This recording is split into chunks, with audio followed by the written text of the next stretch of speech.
Big TV భక్తి సమాచారం WhatsApp ఛానల్లో జాయిన్ అవ్వండి. అన్ని విశేషాలు ఎప్పటికప్పుడు తెలుసుకోండి.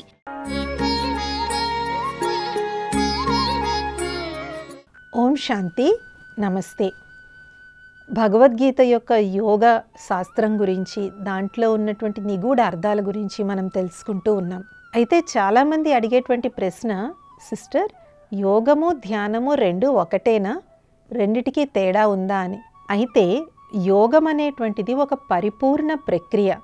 యోగానికి ఆధారం ధ్యానం. ఎలాగైతే ఇల్లు అంటే ఏంటి, పునాదులతో కలిపి మనం ఇల్లు అని అంటాము, కానీ ఆధారం ఏంటి, పునాది కదా. అదేవిధంగా యోగము అనేటువంటి ఈ మొత్తం ప్రక్రియకు ఆధారం ధ్యానం. ధ్యానము అంటే ఏదో ఒకే ఒక్క దాని మీద మనస్సుని, బుద్ధిని సంపూర్ణంగా ఏకాగ్రం చేయడం.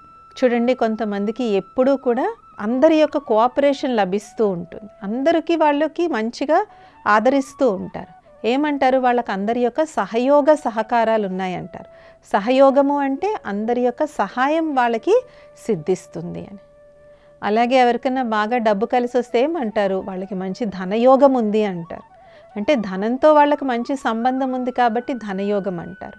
అలాగే ఎవరికైనా మంచి పిల్లలు ఉన్నారంటే ఏమంటారు, వీళ్ళకి పుత్రయోగం ఉంది అంటారు. అంటే పుత్రులతో వాళ్ళకి మంచి సంబంధం ఉంది కాబట్టి పుత్రయోగము అంటారు. ఇలాగ మనకి దేనితో సంబంధం ఉందో దానితో మనకి యోగం ఉన్నట్టే. అలాగే ఎప్పుడైతే మనకి పరమాత్మతో సంబంధం ఉంటుందో దాన్ని మనం రాజయోగము అని అంటాము.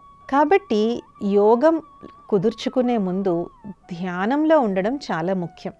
కానీ ఇంగ్లీష్లో రెండిటికీ కలిపి మెడిటేషన్ అనేస్తారు. కానీ వాస్తవంగా మెడిటేషన్ అనేటువంటిది ధ్యానం, యోగం రెండింటికి సరైన అనువాదం కాదు. మనం ఇంకా ఏదో ఒక అనువాద పదం తెలుసుకోవాలి అంటే ధ్యానము అంటే కాన్సంట్రేషన్, యోగము అంటే మెడిటేషన్ అని మనం అర్థం చేసుకోవచ్చు. కాబట్టి యోగాన్ని ఆచరించేటువంటి వారు ముందుగా దేనికో దాని మీద ధ్యానాన్ని కుదుర్చుకోవాలి. అయితే చాలామందిలో అపోహ ఏముంటుందంటే, మేము ధ్యానం చేస్తే యోగం చేసేసామని అనుకుంటారు. కాదు, ధ్యానం అనేటువంటిది యోగానికి మొదటి మెట్టు లాంటిది. అందుకనే కొంతమంది శ్వాస మీద ధ్యానం చేస్తారు, కొంతమంది ప్రకృతి మీద ధ్యానం చేస్తారు, కొంతమంది ఒక కొవ్వొత్తి వెలిగించుకుని ఆ కొవ్వొత్తి క్యాండిల్ మీద ధ్యానం చేస్తారు, కొంతమంది ఎదురుగుండా ఒక పాయింట్ని పెట్టుకుని ఆ పాయింట్ మీద, ఆ ప్రకాశం మీద ధ్యానం చేస్తూ ఉంటారు. కాబట్టి ఇలాగ ధ్యానం చేయడం వల్ల ఏమవుతుంది అంటే మనస్సు, బుద్ధి నలువైపుల నుంచి ఒకే ఒక్క దాని మీద గురి కుదురుతుంది మనకి. లేకపోయినట్లయితే డైరెక్ట్గా మనం పరమాత్మనే స్మృతి చేద్దాము అని మనం కూర్చుంటాం, కానీ భగవంతుడు తప్ప అందరూ గుర్తొస్తారు మనకి. ఎప్పుడో గడిచిపోయిన విషయాలు కూడా మనకు గుర్తొస్తూ ఉంటాయి, రేపు చెయ్యబోయే పనులు కూడా మనకి ఇప్పుడు గుర్తొస్తూ ఉంటాయి. కాబట్టి అలా కాదు కదా.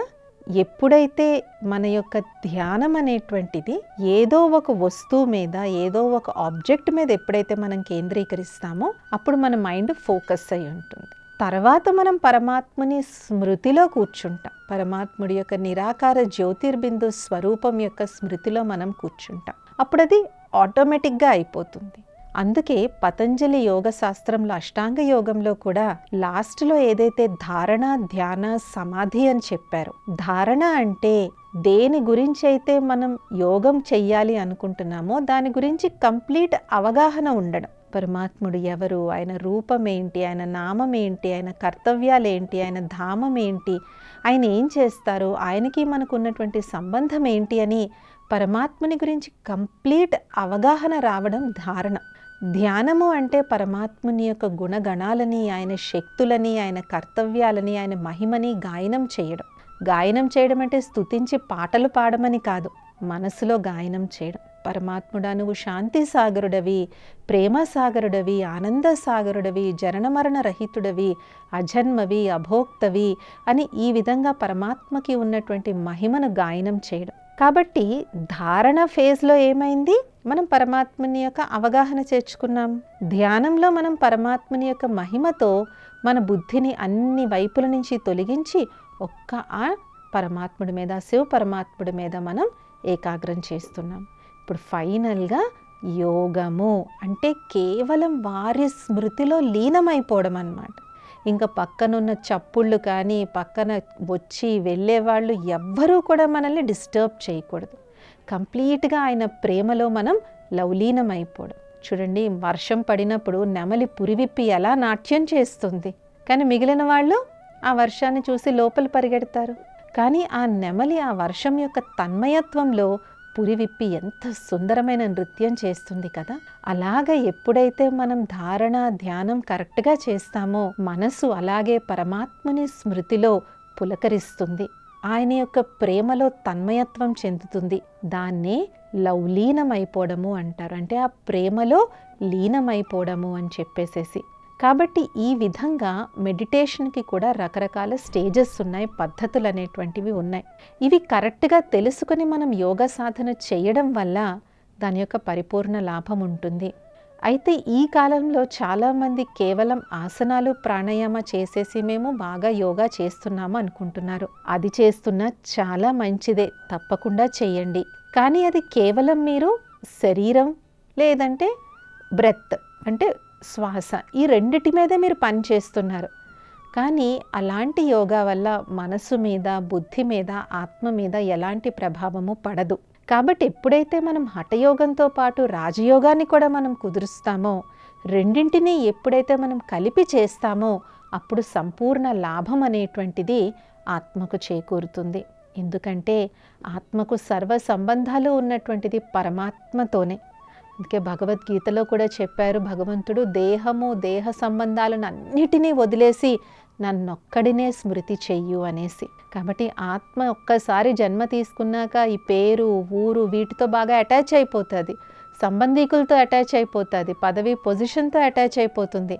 కానీ భగవంతుడు ఏం చెప్తున్నారు గీతలో, వాటిని అన్నిటినీ వదిలేసి నీ మనస్సును హే అర్జున కేవలం నాయందే ఏకాగ్రం చెయ్యు, నన్నొక్కడినే చూడు, నన్నొక్కడినే నువ్వు తలంచు అని చెప్పేసి. అప్పుడు అర్జునుడు అడుగుతాడు, భగవంతుడా నువ్వు ఇదంతా బాగా చెప్పావు, కానీ నేను ఇది ఎలా చెయ్యాలి?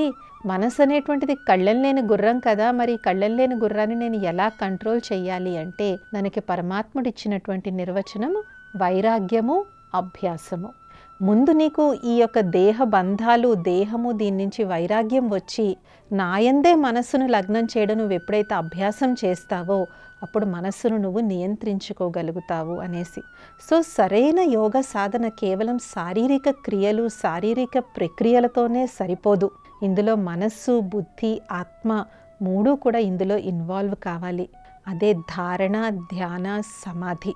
కాబట్టి మనం యోగం చేసేటప్పుడు చాలామంది ఈ స్టేజెస్ని అండర్స్టాండ్ చేసుకొని కారణంగా సరిగ్గా యోగ సాధన చేయలేకపోతారు. వాళ్ళు ఏమనుకుంటారు, కూర్చోగానే నిస్సంకల్ప స్థితిలోకి వెళ్ళిపోవాలి అనుకుంటారు. కానీ మనసు ఎప్పుడూ నిస్సంకల్ప స్థితిలోకి వెళ్ళదు. మనసు ఎప్పుడూ ఏదో ఒకటి ఆలోచిస్తూనే ఉంటుంది. అందుకే భగవద్గీతలో మనస్సుని కళ్ళెం లేని గుర్రంతో కంపేర్ చేయడం జరిగింది. దానికి కళ్ళెం మనం వెయ్యాలి. ఆ కళ్ళెమే ధ్యానము, యోగము, మెడిటేషన్. అంటే అది దాంట్లో ఎంతో శక్తి ఉంది. గుర్రంలో చూడండి ఎంత శక్తి ఉంది. గుర్రాన్ని నడిపేటువంటి రైడర్ ఎవరైతే ఉంటారో ఆయన కరెక్ట్గా దాన్ని నడపగలగాలి. అలాగే మనసు అనేటువంటి గుర్రాన్ని నడిపేదెవరు? ఆత్మ. ఈ ఆత్మ ఎప్పుడైతే యోగ సాధనతో పరమాత్మని యొక్క శక్తిని తీసుకుంటుందో అప్పుడు ఆ శక్తి ఆధారంగా మనసు అనే గుర్రానికి అది కరెక్ట్గా కళ్ళెం వేయడం చేయగలదన్నమాట. కాబట్టి యోగము అంటే ఆసనాలవి వేస్తే తప్పకుండా మంచిది. శారీరక ఆరోగ్యం చాలా చాలా ముఖ్యం, శారీరక దృఢత్వం ముఖ్యం. కానీ దాంతోపాటు రాజయోగాన్ని మెడిటేషన్ కూడా కలిపి చేసినట్లయితే శరీరము శ్వాస మనస్సు బుద్ధి ఆత్మ ఈ 5 కూడా పరిపూర్ణ ఆరోగ్యంగా ఉంటాయి. ఇది ఇవాల్టి గీతాసారం కార్యక్రమం. వచ్చే ఎపిసోడ్లో ఇంకొన్ని అంశాలతో కలుద్దాం. ఓం శాంతి. నమస్తే. For more videos like this, subscribe Big TV channel.